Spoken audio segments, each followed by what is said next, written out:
Voltamos com a notícia de frente. O plenário do Senado começou a discutir a PEC emergencial que regula o controle das contas públicas em tempos de crise. A proposta também prevê o retorno do auxílio emergencial. Depois de intensas discussões para a elaboração do relatório da PEC emergencial, a proposta chegou ao plenário hoje à tarde. O texto cria ferramentas para a União, estados e municípios agirem quando as contas públicas estiverem sem controle, quase no vermelho.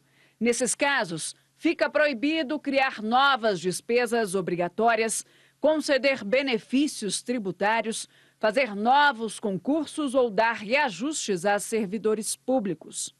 Propostas polêmicas foram rejeitadas pelos senadores ainda durante a discussão do relatório, como a redução de jornadas e salários de funcionários públicos, o fim do gasto mínimo em saúde e educação e a extinção de repasses do Fundo de Amparo ao Trabalhador ao BNDES.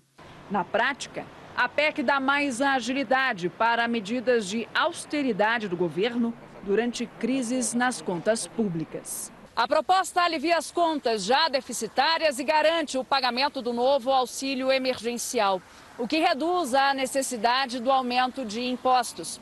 Os senadores discutem um limite de gasto para o benefício, 44 bilhões de reais. O governo pretende pagar 4 parcelas de R$ 250 do novo auxílio emergencial ainda no primeiro semestre deste ano. Deixar claro que estamos finalmente dizendo a milhões de brasileiros, cerca de mais de 30 milhões de pessoas, que essa casa cumpre o seu dever de dar ao Executivo os mecanismos legais para que o auxílio emergencial volte.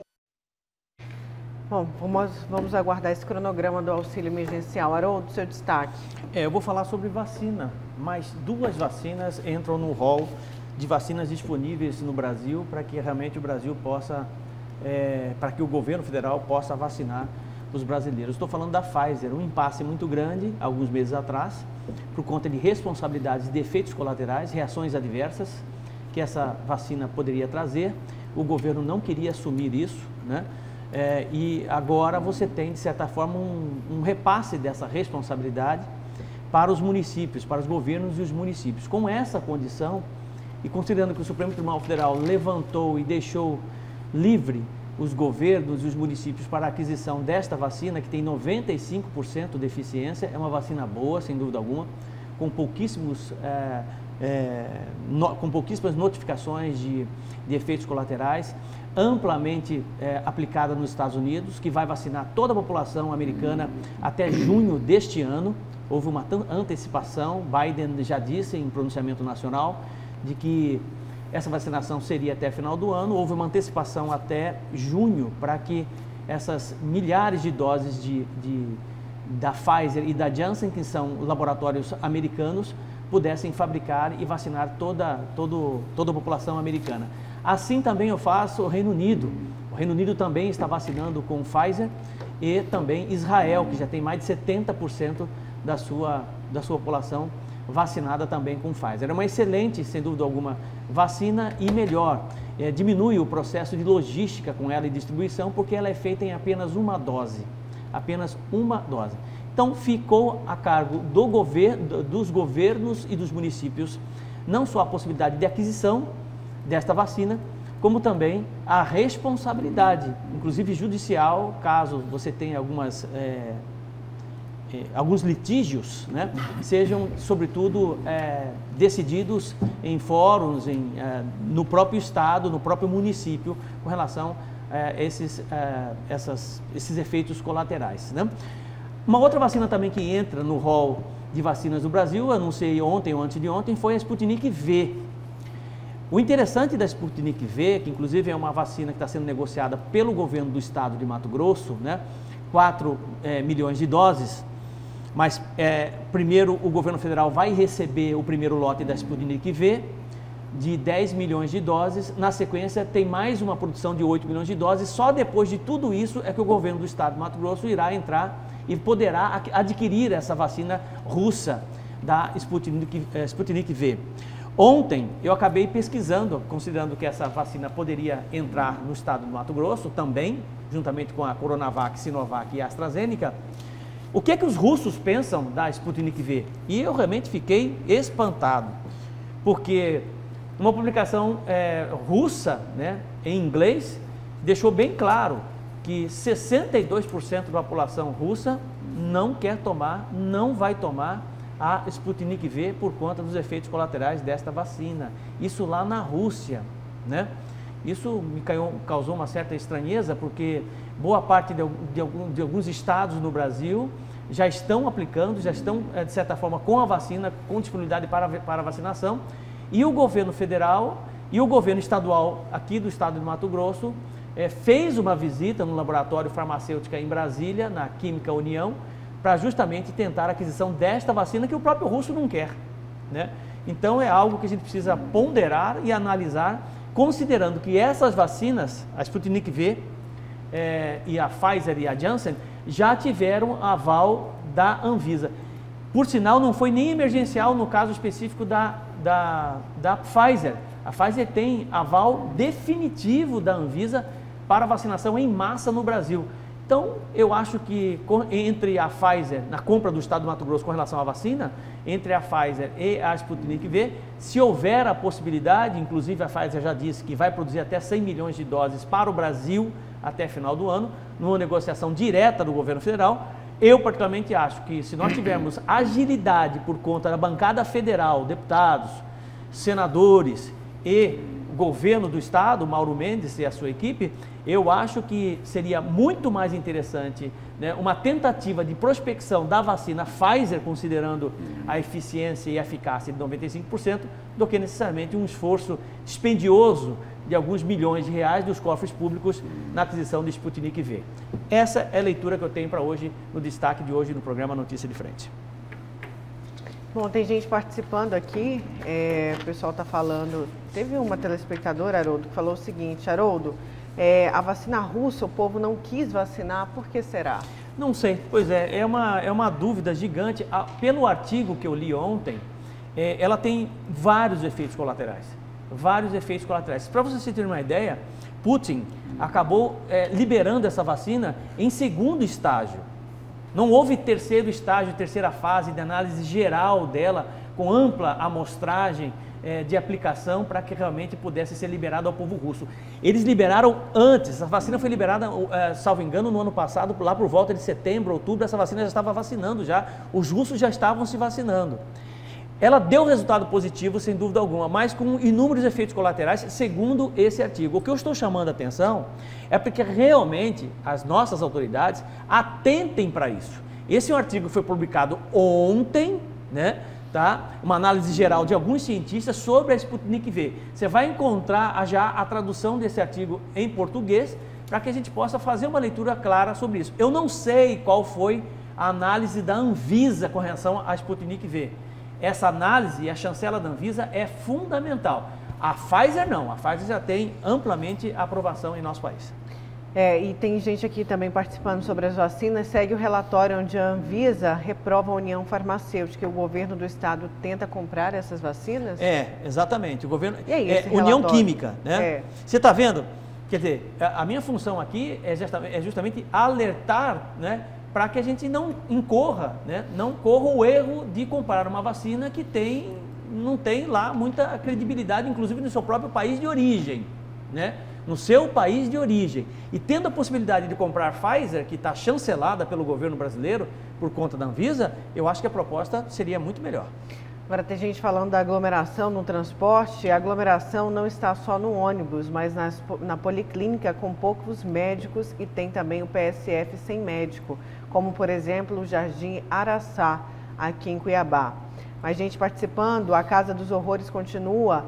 Juca do Guaraná disse que iria arrumar a casa. Mais uma vez, mente para o povo. Os vereadores não votaram o que faz bem ao povo de Cuiabá. Não votam o que faz bem ao povo de Cuiabá.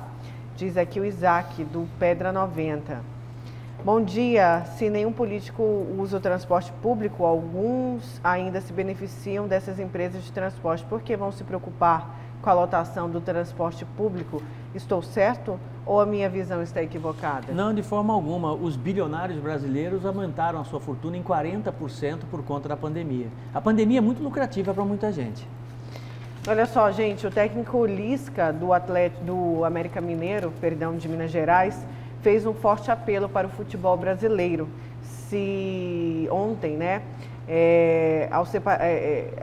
ele falou um pouco da pandemia e fez aí um apelo à CBF. Vamos acompanhar aí num vídeo que ele deu entrevista ao Premier. Vamos lá. É quase inacreditável que saiu uma tabela da Copa do Brasil hoje, com jogos dia 10, 17, 80 clubes que nós vamos levar jogadores, com delegação de 30 pessoas para um lado, para o outro do país. O nosso país parou, gente. Não tem lugar nos hospitais. Eu estou perdendo amigos, treinadores. Não é hora mais, cara, é hora de segurar a vida, velho. Aqui no Mineiro, tudo bem, é mais perto, mas vai pegar uma delegação do Sul e levar para Manaus. Como que vocês vão fazer isso, gente? Presidente Caboclo, pelo amor de Deus.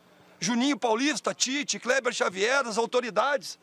Nós estamos apavorados, pelo amor de Deus. Técnico aí fazendo esse apelo para suspender a Copa do Brasil neste momento aí onde vários estados, inclusive, estão entrando em lockdown. Eu sou suspeito de falar sobre isso porque eu não sou um apaixonado por futebol, minhas paixões são outras, né? E eu me dou o direito disso também, né? Eu não tenho tanto amor, tanta, né, paixão com relação a essa questão do futebol, né? Acho interessante, inclusive meu filho é extremamente apaixonado pelo São Paulo, acho interessante a questão do Palmeiras com o Lúcio, o Corinthians com a Nayara, né? Mas eu acho que existem outras prioridades em nosso país. Eu acho que o nosso país não tem que ficar pensando em futebol, não tem que pensar em absolutamente nada disso. Eu acho que essa não é a questão, né, Haroldo? Eu acho que não foi isso levantado, né? Ele está fazendo um apelo para suspender o campeonato por conta do aumento dos casos. Exatamente, né? Quer dizer, hoje a prioridade do nosso país é a questão do combate à pandemia. A gente precisa focar nisso, né? Tá? E tentar minimizar tudo aquilo que pode prejudicar e aumentar a contaminação. Exatamente, quer dizer, então quando eu vejo, por exemplo, porque tem um movimento aqui, um movimento ali, em ações de entretenimento, muitas vezes, né? Eu acho perigoso isso, acho perigoso. Eu me lembro muito bem, há um tempo atrás, né, que nós não tínhamos pandemia, e o governo alemão, Lúcio, foi convidado para sediar a Copa do Mundo. E a Angela Merkel disse exatamente para a FIFA a seguinte resposta, né? Não, vocês vão sediar a Copa do Mundo. Eu falei assim, não. Neste ano, aliás, na próxima Copa do Mundo, nós não queremos a Copa do Mundo aqui, porque nós ainda temos algumas distorções e algumas falhas na área da educação e da saúde em nosso país. Nós vamos priorizar o investimento na área da saúde e da educação para depois nós pensarmos na questão da Copa do Mundo e do futebol. Isso, para mim, marcou a minha vida. E eu acho que a pessoa que é estadista, né, é exatamente esse caminho que a gente precisa pensar. Sabe? Eu penso da mesma forma.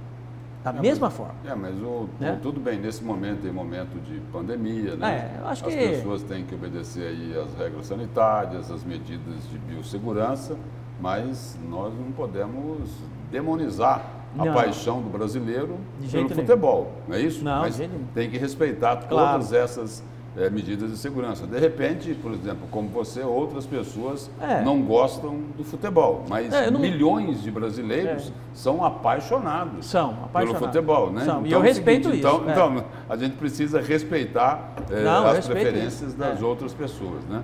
E só para exemplificar aí o tamanho da preocupação, um balanço aqui da taxa de ocupação das UTIs nas capitais do país, né? 5 capitais, apenas 5 capitais estão com uma taxa superior a 70%, né? São Paulo, Vitória, Belo Horizonte, Recife e Macapá. As outras capitais estão com uma taxa superior a 80% e a maioria delas com uma taxa superior a 90%. Porto Velho é 100%, Rio Branco 93%, Manaus 92%, Boa Vista 82%, Belém 84%, Palmas 85%, São Luís 91%, Teresina 94%, Fortaleza 92%, Natal 94%, João Pessoa 87%, Salvador 83%, Rio de Janeiro 88%, posso concluir aqui, né? Curitiba 95%, Florianópolis 98%, Porto Alegre 80%, Cuiabá 85% e Campo Grande 93%.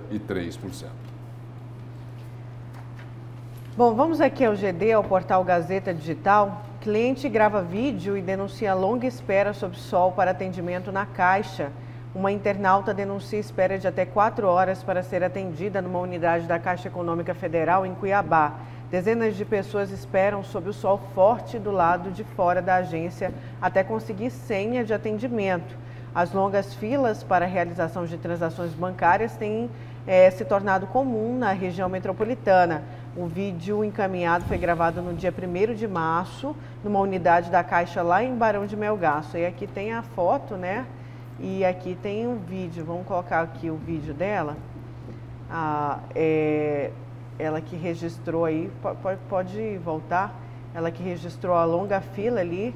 Muita gente, então isso só é mais uma prova de que a aglomeração também não está só no transporte coletivo, né? Como disse aqui o nosso telespectador, tem nos PSFs, tem nos bancos, em vários lugares, que a fiscalização seja bem efetiva. Exatamente, fundamental, né? Porque também persiste essa questão das grandes filas nos bancos até hoje. Também outro ponto que não conseguiram resolver, de jeito nenhum. Vamos então? Vamos embora. Bom dia, Lúcio. Bom dia, Haroldo. Bom dia a todos. Bom dia a você aí de casa. Agora você fica com as notícias do Brasil e do mundo no Fala Brasil. Tchau, gente.